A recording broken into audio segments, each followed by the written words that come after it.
first question is, who are you? How old are you? I'm Bahara. Bahara. You see the first A and the second A sound different. I'm 23 years old. Um, I'm from Iran. Some of you call it Iran, but it's not Iran. Iran is a drink. And I live in Turkey at the moment. I'm a refugee. Another question I get a lot is that what do you mean by you're a refugee? So it basically means that I can't go back to Iran. If I do, I'll die. I mean, literally. Not just me, same goes for my mother and my brother. We're only 3. And right now we're staying in Turkey, and then hopefully after a while we could just settle down in another place, or even here, it doesn't really matter. We just want a place because it's like being homeless and not even having any other options for your house to choose. Technically, a refugee is someone who can't go back to their homeland, because if they do, they will be killed for different reasons. We usually don't really state the reason that got us out of the country, but I mean, take a look at my life and you'll understand a lot of things that Iran wouldn't agree with. First of all, you need to be recognized as a refugee, and then it means like there are some places, some people that need to make sure that you really are who you say you are, and you really are in danger in your homeland. After being recognized as that, then you can be given an option, and it's not even for everyone, it's for some people who are lucky. They get the option to go to another place and start their lives, basically. But being here, it kind of feels like being in the corona situation for way longer than corona even came, because you don't know what will happen later. You don't know how long you're gonna stay here. You don't have work permit for a lot of things that you need to do. For example, once we came here, I was around like 16, 17. Luckily, I was one of the, let's say, smart students that finished high school and school in general quicker than other people. So we got here, and I couldn't really go to university because I needed to work. It was tricky because most places, you don't have work permit as a refugee in here. So it was really tough, and it still is. We've been here for 7 years. So for 7 years, I didn't even know what to do with my life. Imagine that. I get another question from the people who actually talk to me about it, like some friends, that, hey, why are you still torturing yourself? Why don't you just, try another way? The thing is, for someone like me, there is no other way. Most people get to go to different places because they have a relative in there, or when they have sponsors. Wow, the fountain stopped. So basically, a sponsor is someone who says that, hey, I can take this person I can take full responsibility until they become a citizen. And I never really had that option with any friends or anyone in general. It is really tough. I mean, for somewhere like Canada, you need like 5 people to be your sponsor, and for them to even think that, hey, if this person doesn't make money, I have to be able to even help them. For Australia, this case is not even there, but for other places like Canada, some European countries, it is the case. Obviously, I'm not even asking anyone to do it. So waiting up is the best choice. And another option is to have enough money. And I don't have that option either, like I said, for refugees, and even working is tricky. Another question that a lot of people ask is, what's your job? What do you do? I've done a lot of things in my life. even when I was like 15, 16, before I finished high school. I used to work in a kindergarten as an English teacher, and then I started translating things. I worked at a hair salon for a while. I even tried cleaning around and getting paid for it for a short period of time. And right now I'm an English teacher. I teach a lot of people from the age of 4 until like 60s. I used to wish I could be an animator. Like even right now I can make 3D animations or animate things. It was one of the reasons I really loved just watching anime or animations in general. But I stopped thinking that was a good idea because sitting in front of the computer for hours and hours, I don't think I want to do that for the rest of my life. I've been trying to learn how to like sing and do other things. I think it would be really nice if I could be an entertainer, because it's one of the things that I always wanted to do since I was little. I was in every single drama club in my schools. I just really like it.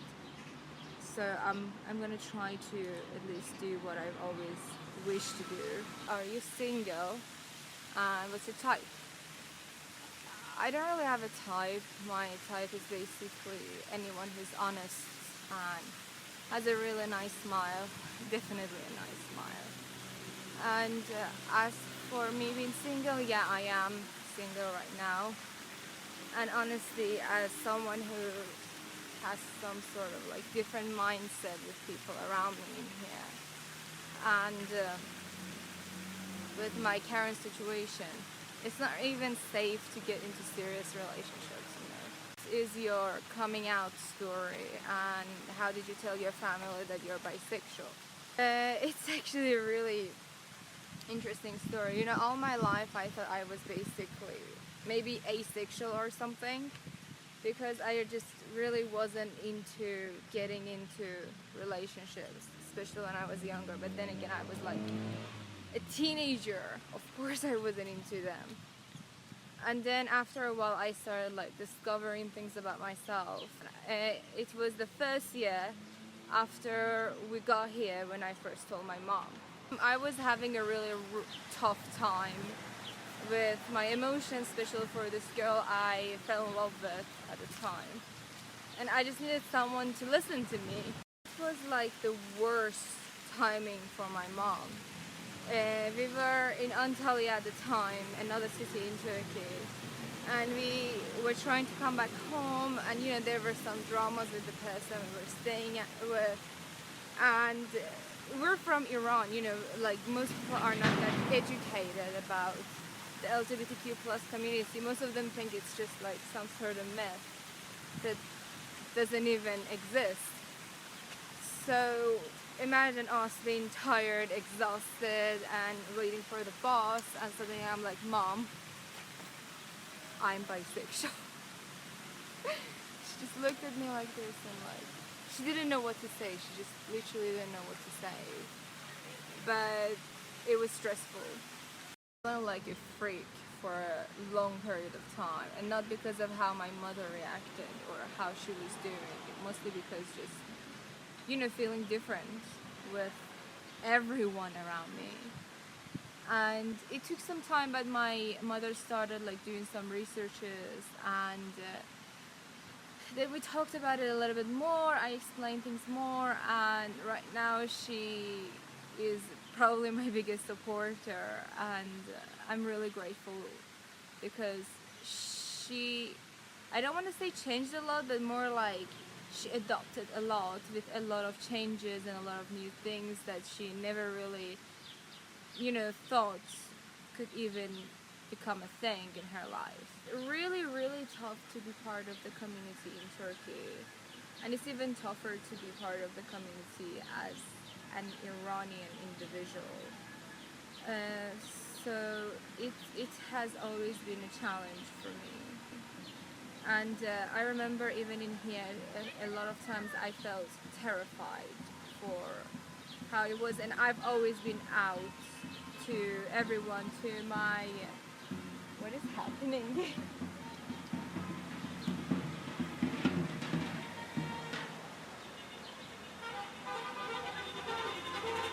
I've always been out, I mean like out of the closet with my coworkers, with my friends, with my family. I mean, it's been a long time since the last time I was actually closeted.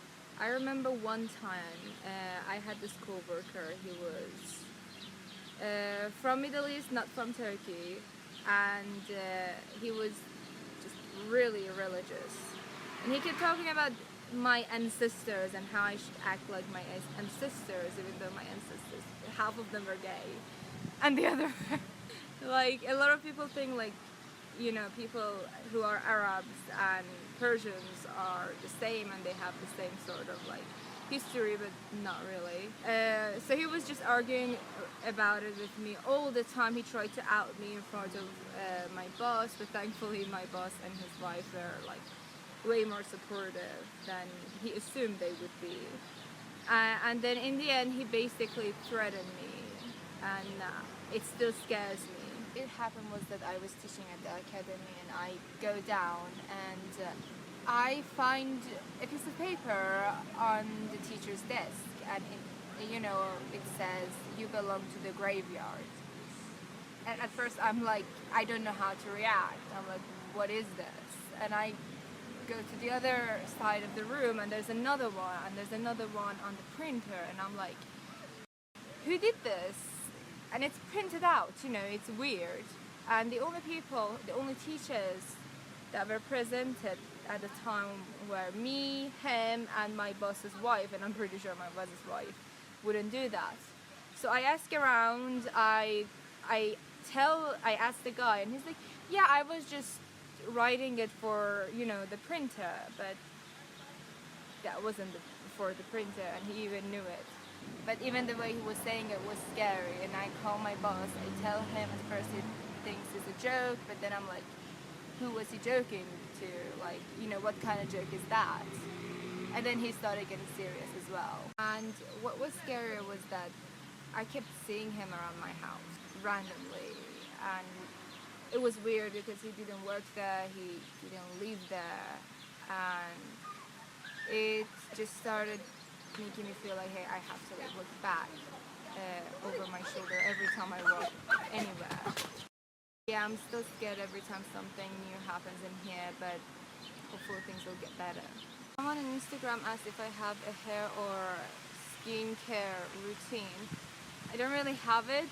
I was blessed with good hair, let's say, and I'm grateful for that. So all I do is just, you know, wash it and put on some hair creams on it, and that's it. As for my skin, I just try to wash my face every time I put on makeup, and sometimes I put on some face mask after the shower, but only sometimes. So other than that, I don't really do anything. I don't want to touch it too much just so it can get irritated or something. Someone also asked for a house tour. I will do it once I'm back home. Right now I can't do it right now. I can't speak. Someone asked if someone wanted to learn the basic of body language, what I would recommend to them. The thing is, we already know the basics of body language. It's in us. That's why people can read it. Subconsciously, everyone knows it. And it's not something that you can, you know, like master, because no one is a master, and it's not 100% fact. A lot of things can change it, and you know, we're in an age that the internet exists. You can search anything you want. Personally, since my mother had to write a book about body language, we ended up searching a lot about it, and I learned a lot, and then I started practicing it with my students and with my daily life, and it's honestly a really fascinating thing to learn and to pay attention to, so that's the only thing I can tell you. Just got back home. is like the kitchen. I think the most interesting part is probably my bedroom. Hi! It's my favorite part of my room, not gonna lie. And my laptop. I haven't even made my bed, so excuse that. This is where I usually do my live stream. Hi! And my brother's room says go away, so I'm just gonna go away. My mother's room. I usually do my voice records in here. And then there is like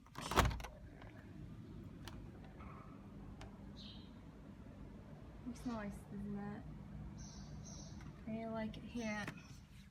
The only part left is basically the living room, my fishes. Hi Melody. Hi. Hi baby. And then there is like the other one. Mozart, Sano, Sano. And this is usually where I work.